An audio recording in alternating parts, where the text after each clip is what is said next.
Das Jahr 2025 steht vor der Tür. Und heute beschäftigen wir uns mit einem Thema, das euer Leben langfristig verändern kann. Investieren. Aber keine Angst, investieren ist nicht nur etwas für Experten und Millionäre. Investieren kann praktisch heutzutage jeder. Ich gebe euch in diesem Video eine Einführung, wie ich mit dem Investieren jetzt im Jahr 2025 starten würde, wenn ich noch einmal von vorne anfangen müsste. Viel Spaß! Wirtschaftliche Themen waren in den Medien über die letzten Jahre ziemlich präsent. Ob steigende Inflation oder abflachendes Wirtschaftswachstum. Deswegen klären wir zunächst einige dieser Begrifflichkeiten, um dafür ein besseres Verständnis zu erlangen und ordnen diese ein. Der erste und mit wichtigste Begriff ist Inflation. Die Inflation ist ein Wert, der die Preissteigerung über einen festen Zeitraum misst. Hierbei wird in den Medien meist über die jährliche Inflation gesprochen, also die prozentuelle Preisveränderung von vor einem Jahr bis jetzt. Diese war zuletzt in den Jahren 2021 bis 2023 ein sehr präsentes Thema und spürbar für jeden von uns. Die Preise in den Supermärkten wurden immer teurer und das Geld in den Taschen knapper. In der Spitze lag dieser Wert bei fast 9% im Jahr 2022. Das Problem hier ist aber, dass der Zinseszinseffekt an dieser Stelle greift. Das bedeutet, dass die Preissteigerung nicht linear, sondern exponentiell verläuft. Die Folge daraus ist, dass wir bei stetiger Inflation immer höheren Kaufkraftverlust erleiden. Doch wie kommt Inflation eigentlich zustande? Die Hauptursache dafür ist das sogenannte Gelddrucken. Verantwortlich dafür sind die Zentralbanken, wie hier in Europa beispielsweise die EZB, die Europäische Zentralbank.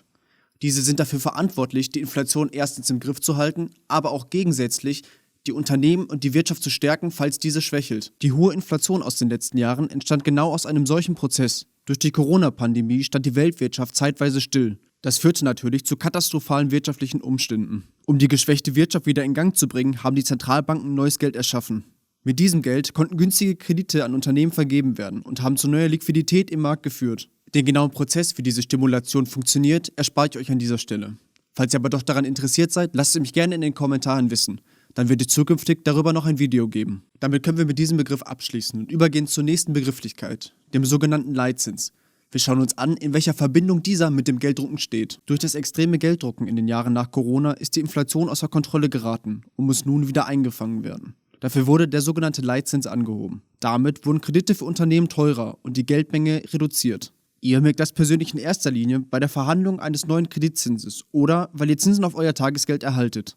Für die Börse sind solche Zeiten aber eher negativ und haben in der Vergangenheit vermehrt zu starken Korrekturen oder Crashes geführt. Das dient aber auch dazu, den Markt etwas auszudünnen und ein gesundes und nachhaltiges Marktumfeld zu schaffen. Der Zins, den ihr auf euer Tagesgeld erhaltet, ist in erster Linie mal etwas Positives, bringt aber langfristig gesehen nicht viel. Das Problem ist nämlich, dass der durchschnittliche Zins, den ihr erhaltet, niedriger ist als die durchschnittliche Inflationsrate über die Jahre. Somit verliert ihr trotz dieses Zinsertrags durchschnittlich eure Kaufkraft. Damit haben wir jetzt schon mal einige der Begrifflichkeiten geklärt und ihr habt einen groben Überblick über das Thema. Was ihr mitnehmen solltet, ist das Problem der Geldentwertung. Aber das ist nicht das Einzige, was wir in Deutschland haben. Es gibt nämlich noch ein viel größeres, und zwar die Altersarmut. Die durchschnittliche Nettorente pro Monat beträgt in Deutschland gerade einmal 1.054 €. Bei den heutigen Preisen kann man sich das kaum vorstellen, welche Konsequenzen das mit sich bringt. Die offizielle Armutsgefährdungsquote liegt hierzulande laut dem Statistischen Bundesamt bei 18,3% für Personen ab dem 65. Lebensjahr. Somit kämpft jeder 5. Rentner gegen die Armut an. Das sind dramatische Zahlen. Und genau deswegen sollte sich jeder von uns Gedanken um seine Zukunft machen. Denn so früher man anfängt, desto leichter wird man es im Alter haben. Eine Möglichkeit, gegen diese Armut anzukämpfen, ist beispielsweise das Investieren in Aktien. Hierbei gibt es auch wieder verschiedene Möglichkeiten, das Ganze zu vollziehen. Wir in Deutschland haben das Glück, dass der Zugang zum Kapitalmarkt ziemlich leicht ist und wir kostengünstig über Neobroker wie beispielsweise Scalable Capital oder Trade Republic Aktien kaufen und verkaufen können. Keine Werbung an dieser Stelle. Ich selbst habe mich dazu entschieden, im Alter von 20 Jahren die Altersvorsorge selbst in die Hand zu nehmen. Dafür investiere ich breit gestreut diversifiziert in Aktien auf der ganzen Welt. Das Ganze erfolgt daraus, dass die historische Performance des weltweiten Aktienmarktes bei etwa 7% pro Jahr liegt. Hingegen dazu liegt die Inflation im Durchschnitt bei gerade einmal 2% pro Jahr. Somit bleibt eine inflationsbereinigte Jahresperformance von rund 5%. Die Performance von 7% ist natürlich abhängig vom Marktumfeld und nähert sich dem Wert über die Jahre immer mehr. Ein Grund für ein breit gestreutes Investment ist die dadurch resultierende Risikostreuung, da ich nicht in ein besonderes Unternehmen investiere, sondern weltweit diversifiziert in Tausende. Für diese Art von Investments nutze ich zwei verschiedene ETFs. Zum einen den MSCI World und zum anderen den MSCI World Emerging Markets EMI. Bei der Auswahl zwischen Thesaurieren und Ausschütten habe ich mich für die thesaurierende Variante der beiden ETFs entschieden, aus einem steuerlichen Grund heraus. Wenn ihr mehr darüber erfahren wollt, schaut doch gerne einmal mein letztes Video an. Beim langfristigen Investieren gibt es genau zwei Faktoren, die ihr beeinflussen könnt. Das ist zum einen eure monatliche Sparrate, das Geld, das ihr monatlich investiert, und zum anderen die Zeit, die ihr mitbringt für eure Investments.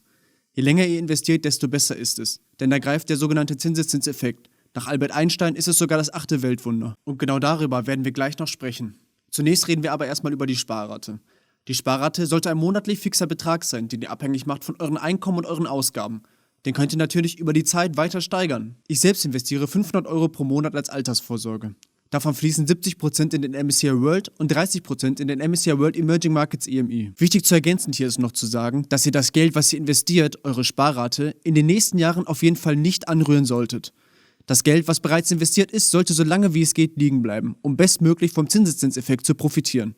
Um das besser zu verstehen, werde ich euch im folgenden Mal ein Rechenbeispiel aufführen. Für dieses Rechenbeispiel gehen wir von einer Sparrate von 50 Euro aus. Das ist eine Sparrate, die eigentlich jeder von euch erreichen kann. Als Kursperformance nehmen wir die inflationsbereinigte Rendite von 5%. Und dieses Geld legen wir dann zunächst einmal über 10 Jahre an. Nach diesen 10 Jahren hätten wir insgesamt 6.000 Euro investiert und 1.764 Euro an Zinsen erhalten. Das macht einen Gesamtbetrag von 7.764 Euro nach 10 Jahren. Verstellen wir nun also mal den Faktor Zeit und verlängern die Anlagedauer auf 20 Jahre.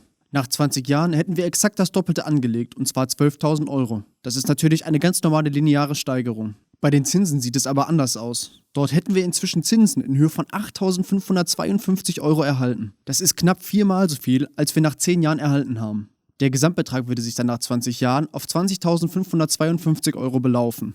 Jetzt können wir das Ganze natürlich noch ein wenig ausreizen. Ein wohl realistischer Zeitpunkt für das erste Investment ist das 25. Lebensjahr. Als Ende der Investmentperiode nehmen wir den Renteneintritt mit 67 Jahren. Die Sparrate bleibt weiterhin bei 50 Euro pro Monat. Das würde bedeuten, dass wir über 42 Jahre 50 Euro pro Monat anlegen zu einem Zinssatz von 5%. Somit kommen wir auf eine Gesamteinzahlung von 25.500 Euro. Die Zinsen, die wir auf unser Kapital erhalten würden, würden sich auf 60.367 Euro belaufen, womit wir auf ein Gesamtvermögen kommen von 85.567 Euro. Ich glaube, das zeigt ganz gut, welche Macht der Zinseszinseffekt hat und warum Zeit der größte Hebel beim Investieren ist. Fassen wir also zusammen.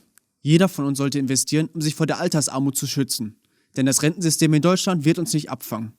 Die einzigen 2 Möglichkeiten, unser Vermögen zu beeinflussen, sind Zeit und die monatliche Sparrate. Ergänzend dazu sollten wir nur Geld investieren, das wir auch wirklich nicht brauchen, und breit und diversifiziert anlegen, um unser Risiko zu minimieren. Und damit war es das auch schon wieder mit diesem Video. Wenn es euch gefallen hat, lasst doch gerne ein Like und ein Abo da und vergesst nicht, die Glocke zu aktivieren. Schreibt doch gerne mal in die Kommentare, wie ihr euch aufs Alter vorbereitet. Ich hoffe, wir sehen uns dann beim nächsten Mal. Bis dahin, ciao, ciao.